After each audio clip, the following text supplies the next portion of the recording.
Hürmetli vatandaş, bugünkü leksiyelerimizi başlayımız. Leksiyede sıra hazırız, Washington'dan sözlüyümüz.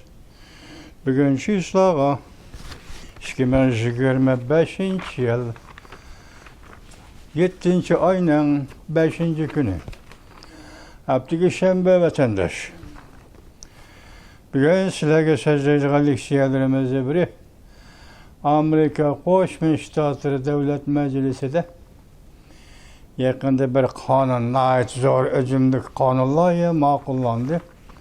Bunun mavzusu büyük ve güzel qonun layihəsi. Hazırgacha bunun tərcümesi Xitoyning tiliga tərcümə qilinmadi hesabda.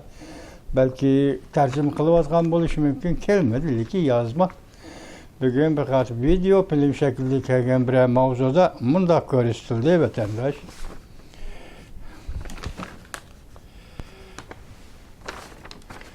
Ko'rsatilgan mavzuda mundaq ko'rsatildi. Büyük ve güzel qonun layihəsi ma'qullandı. Resmi kuchga ega bo'ldi. Bu qonun orqali Amerika Qo'shma Shtatlari intayin zo'r o'zgarish elib keldi. Yoki bu qonun orqali Amerika Qo'shma Shtatlariga intayin zo'r o'zgarish yetib keldi. 360 gradus derecesida tushuntirsak, bu qonunning mazmunlari tuvandikcha.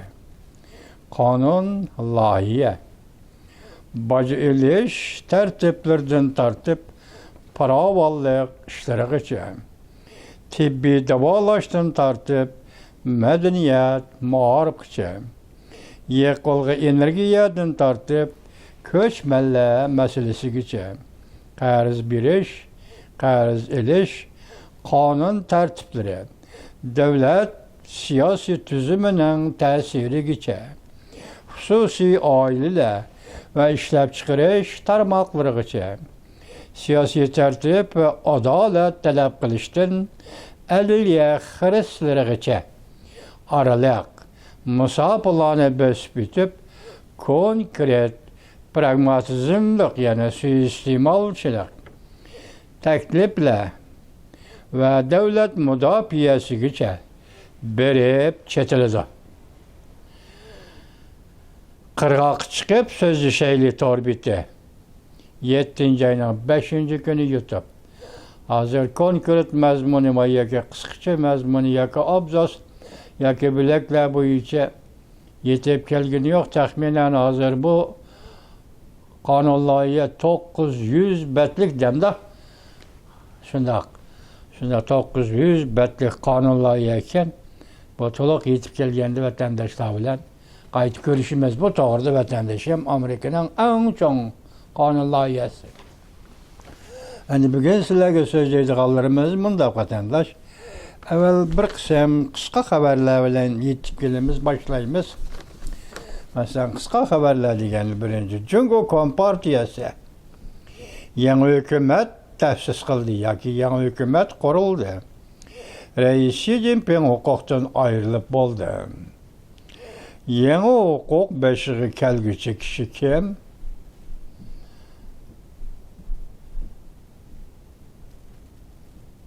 Laudaban. 7. ayının 5. günü YouTube. Bundan da yeni hükümet degenimizde resmi şundak oldu vatandaş. 6. ayının 30.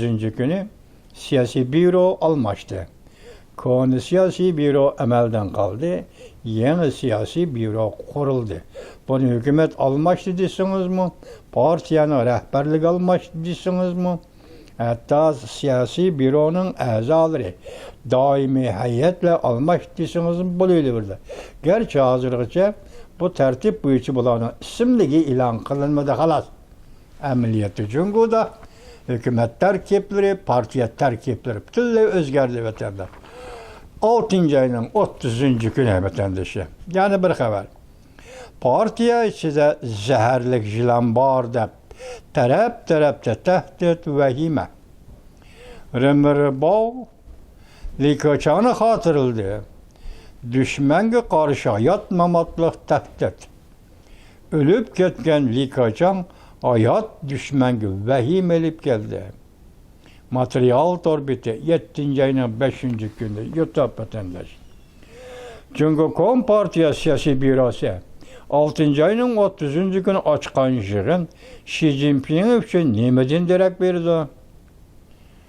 Wang Tian kündülük küzütüş torbiti 7. ayının 5. günü yutup vatandaş. Çünkü iktisadı zayıflaştı. Zayıflaşken vaziyet muqimlaştı. Çekindi Cumhur'un iktisadı çekiniş muqimlaştı. Maliye borcu ki torbeti 7. ayının 5. günü vatandaş. O korktuğun ayrıldı. Yani bir haberi. Mirza qamoqqa elindi. Xi Jinping'nin taxtın düşüşünü arzu qiladigan kişiler zadi kim idi? Beijing'de hazır hakimiyet beşidi kim var? Xi Jinping taxtın düşkenden keyinki oqibat. Siyaset, iqtisod oldingi sipi. Obzorda Mingjiang Tayvanlik siyaset palla profesörü 7. ayının 5. günü yutup vatandaş. Yani bir haber. Rusya Federasyonu Afganistan Taliban siyasi hakimiyetini itiraf kıldı. Ümit sadası 7. ayının 5. günü yutup vatandaş. Cumhurbaşkanı Hocayin almıştı. 6. ayının 30. günü Xi Jinping tarih aylandı. Şata, konu obzorçı 7. ayının 5. günü yutup başladı o. Yani hükümet kuruldu, partiye tigişildi. Partiye merkezi komite tigişildi dedi o vatandaş. Hani şundak yap bunu. Şata haber kılıp şundak davadıdı. Çoğun Cumhurbaşkanı Hocayin almıştı. 6. ayının 30. günü Xi Jinping tarih aylandı. Endilikte bunun kararısı dikkat kılısınız. Ben bir kaçım kısa sözlüğünde oldum. Tepsili toxtalmagan bu nima desiniz? Çünkü bu devletin hazırki nüfus ahali sani zadı qancha. Bu intayin nazik mesele vatandaş. Çünkü Xitay degan sözün özü beraber yalğançı degan gepi. Hazır bu davatkan Cungu devleti degan mi Xitay devleti degan gep. Şuna beraber yalğançı Xitay devletinin nüfusu ahalisi toxsun nemelerni dedi. Bugün bu haberde neme değildi. Şuna dikkat kılın vatandaş.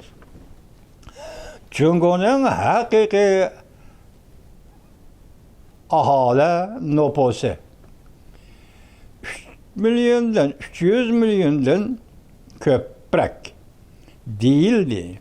Bu haber dünyanın zilzilgi saldı. Yani Xitayla yaşayotgan dünyanın hem yeri çeşilip ketken Xitayla dünyasını zilzilgi saldı. Mavzulu haber 7. ayının 4. günü Venvi torbiti ilan kılındı. Haber bundak başlandı. Cungo'da özür 1 milyar 400 milyon nüfus ahali dep atışıdı. Dünya boyunca 2. orunda turdu. Cungo'nun nüfus ahalisi değişidi. Lekin bu san sper bütünley yalgan bulup çıktı. 1 milyon 400 milyar degan san bütünley yalgan bulup çıktı. Öndeş. Dünya Seyyiye Teşkilatı'nın Cunguluk sabık mulazimi material paş kılıp Cungu'nun ameli nüfus ahalisini 320 milyon dep ilan kılganda ve bu mazmun YouTube'da ilan kılıngandan keyin Xitayla yaşaydigan dünya zilzilge geldi. Beijing'de hayırlı ilan kılgan sallık malumatta ötken yılının ahırgıçı Cungu umumu nüfus ahali sani 1 milyar 400 milyon 228 min deyilgen idi. Birleşken Devletler Teşkilatı perez kılıp 1 milyar 400 milyon 161 min dedi şu aklarda. Hindistan'dan kalsıla 2. orunda turdu Cungu ahali nüfusu dedi. Dünya Səhiyyə Təşkilatının mülazimi payış qılğan materialga asaslanğanda Cüngonun nüfus ahalisi faqat 300 milyon. Nüfusun bunun köp körüstülüşünün sebepleri yerlik hakimiyetler nüfusun yalğan ma'lum qildi. Cüngoda yerlik hakimiyetler nüfusun yalğan ma'lum qildi. Muharib to'liqlama pul elish uchun nüfusun yalğan ma'lum qildi. Juqumliq meros mezgilida ölüm yetiminin sani kontrollikdan chiqib ketgan edi. Paş qılınğan materialda mundaq görüstüldi vatandaş. Juqumliq virus mezgilida Cüngoda 300 milyondan ortiq odam öldü. Faqat vatandaş anlana. Paş qılınğan materialda mundaq görüstüldi vatandaş. Juqumliq virus mezgilida Cüngoda 300 milyondan ortiq odam öldü. Öçürülgen nüfus üçün ketken nüfus, yoki chiqib ketgan nüfus, chet ellarga chiqib ketgan nüfus, yalğan ma'lum qilgan nüfusda qo'shganda Cüngo doiralari uzundan beri Cüngo nüfusini yuqori mo'ljallab keldi. Rossiya 2018-yili açlıq ishlab chiqarishini va terilg'i yerni hisoblab Cüngoning amaliy nüfusini 800 milyon deb ko'rsatgan edi. Yaponiya olimlari ichilgan osh tuzning sarfiyot bo'yicha hisoblab Cüngoning nüfus aholisini mushu san atrofida, ya'ni mushu 8 milyon atrofida deb mo'ljallagan edi. Aloqador taraflarning sonidan tuvan edi. Material boshqaruvchi chiqishi bundaq ko'rsatdi. 2013-yili Cüngo Jamoat Xavfsizligi Ministerligi 350 milyon takrorlangan, soxta ma'lum qilingan nüfus aholi sonini o'chirib tashlab, Cüngo nüfus aholisi 1 milyard 360 milyondan biroqla 1 milyard 100 milyonga tushirilgan edi. Yerlik hakimiyetler to'liqlama pul elish uchun yalğan ma'lum qilgan muharib boshlang'ich maktab aholi sonidan 160 milyon o'chirildi. O'lgandan keyin texi o'chirilmagan nüfus aholidan 100 milyon nüfus o'chirildi. Umumiy sondan o'chirildi deydi. Chet elga ko'chib ketgan oqma nüfus 50 milyon nüfus o'chirildi. Hamda juqumliq virus bilan o'lib ketgan 382 milyon nüfus bu qatam umumiy nüfusdan o'chirildi. Oxirida Cüngoning amaliy nüfusi bugun nüfus aholisi navbatda 320 milyon deb qayd qilindi. Bugun Cüngoning nüfus aholisi yoki aholi nüfusi 320 milyon deb qayd qilindi. Esingizda bo'lsa yezib qo'ying do'stim. Bir peshoningizni tegib turadigan, uchrab turadigan yerga yezib qo'ying. Bundan keyin Cüngoning nüfusi aholisi desa 320 milyon deb javob berishni o'rganing vatandoshim. Bilamda 320 milyon deb qayd qilindi. Partlash xarakterlik bu xabarni yana butunlay to'g'ri bo'lib ketishini atayin. Lekin bu fosh qilish doirlarning nüfus statistikasining qanchalik sirli ekanligini tushuntirib berdi. Tayvanlik bir to'rbatchi mundaq yozdi.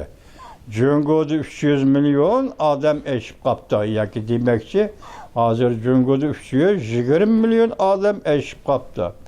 Davlat armiyasida bir askar 50 nafar Cüngoluq bilan urushmoqchi bo'lib tayyorlangan edi.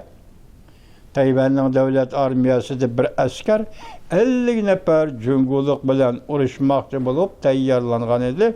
Nima bo'lsa, endi to'g'ri bo'ldi. Tayvanning bir askari amdalatdan 10 nafar Cüngoluq bilan urushib Burun 50 nefer cüngülükle uğraşıkta yarılanan idi. Bu kadın Tayvan'ın bir askeri hem de 10 nefer cüngülükle uğraşıdı. Baba kaldı 8 yıl bilen çak bilen kelgen maskırı şekilde inkas gelmetenler. Dalai Lama yani bir kısa haber. Tağillikni aşkar ededim. Varis kaldırış yaki lamanı belgeleş yeni belgeleme oturgu çıktı. Bütün yer şarı zil peyda kıl. Beijing ciddileşti. Çünkü Kom Partisi ile Dalai Lama oturursa da hukuk görüşü başlandı. Dalai Lama'nın Cungo Hırs ilan kılışı ve en ahırki elişiş. Davdavan 7. ayının 5. günü yurtta. Yani bir haber. Büyük ve güzel ukbaldıkını Litvan, Baltık büyüdeki 3 devletlerin içindeki Litvan devleti Cungo diplomatlarını koklap çıkardı. Bütün dünya büyücü Cungo Kom Partiyası'nın tazalaştı. Birinci devletke aylandı. Huyen'den Cungo nazari torbiti 7. ayının 5. günü yurtta. Yani bir haber. Okşaşla Dalai Lama, kiler nöbetlik Lama'nı belgeleş orunda durup Cungo Kom Partiyası'na zerdigoş kıldı. Beijing. Lama belgeleş Cungo tasdiklasa ondan hesap buldu. Dedi kaytarma hücum kıldı. Donsun haberleri 7. ayının 5. günü YouTube. Ahırda elaka kapılan Şavlin maliyesinden bir abzas haberi var. Bunu anlap yanına vatandaş Prezident Donald Trump Tayvan'ın prezidenti Lai Ching-te bilen rehberler söhbeti ötküzüdü. Yani devlet rehberleri söhbeti ötküzüdü. Şavlin maliyesi 7. ayının 5. günü YouTube vatandaş. Şundak Cungo'nun nüfus statistikisi 320 milyon. Biz şu devletten müstemlikisi Uygurustan yaşayan vatandaş. 1976 yılı Mao Zedong ölgende şunguçu Cungo'nun nüfusunu 600 milyon deyti vatandaş. Mao Zedong ölüp 76 yılı kelgende tuyuksuz da haberde nemi keldisiniz Cungo'nun ahali nüfusu 1 milyar. Demek 10 yıllık medeniyet kapalançılığı, medeniyet inkılabı kalaymakançılığı da o nüfus köpeyinmey. Çünkü hükümeti aşında ilan kılgan edi. Ben baş dedim o sizge. Xitay beraber yalgan degen gep. Xitay beraber yalgançı degen gep. Şuna karısanız bu. Lekin bir yerde bir tarih var esse koyuyor vatandaş o neme? 1950 yılı 2. ayının 14. günü Mao Zedong yaki Çet eltildi, Rostalı'da Mao Zedong.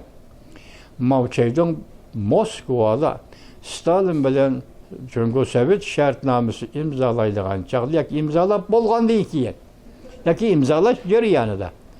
Stalin Mao Zedong'u şundaq degen talep kılıp şunda oturup koygan edi. Cungo'nun nüfus ahalisi 100 milyon kıskartılış gerek. Bunun ma'nosini aşkari aytqanda şundaq buldu. Xubiyana aytqanda Stalin bilen Mao Zedong otursa bu qandaq buldu. Onu özünüz tasavvur qilib bilen vatandaş xuddi şunun va'daga vafo qilgandek bu 50 yılı 58 yılı kelgende çoğun sakrab ilgirlash siyosati Cungo Kom Partiyasının Xalq Kommunasi siyosati Cungo Kom Partiyasının baş yolu siyosati Cungo Kom Partiyasının ahiri 60, 59, 61 yıl 3 yıllık tabii afet namıda öz halkını hem müstemliki Uyguristan'da hem şundakla başka joylarda hem aç koyuş bilen öldürüş. Keyin bunu Jingwen diyen deydigan bir ayal kişi arlaqtı men sizlerge aytmadım. Şu vaqtda açarçılıqda ölgen Cungo halkının nüfusunu 99 milyon deb ahir xatim bikti Jingwen diyen degen ayal, obzorchi ayal. Ben sizlerge sözüldü bunu vatandaş. Demek şu vaqtda Mao Zedong Stalinga bergen va'dasi bo'yicha qurollarni üzünün pırağlarını aç koyup muşu derecede öldürgen idi vatandaş. Tarih şu idi. Endi bugün qandaq bilishdan qat'iy nazar hozir virus bilan 350 milyondan ortiq odam, ya 328 milyondan ortiq odam öldü degan xabarlar kayni kelib bo'lgan edi.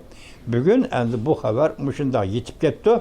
Bugun Jungoning aholi nupusi yuqori xabarga asoslanganda vatandaş qancha 320 milyon.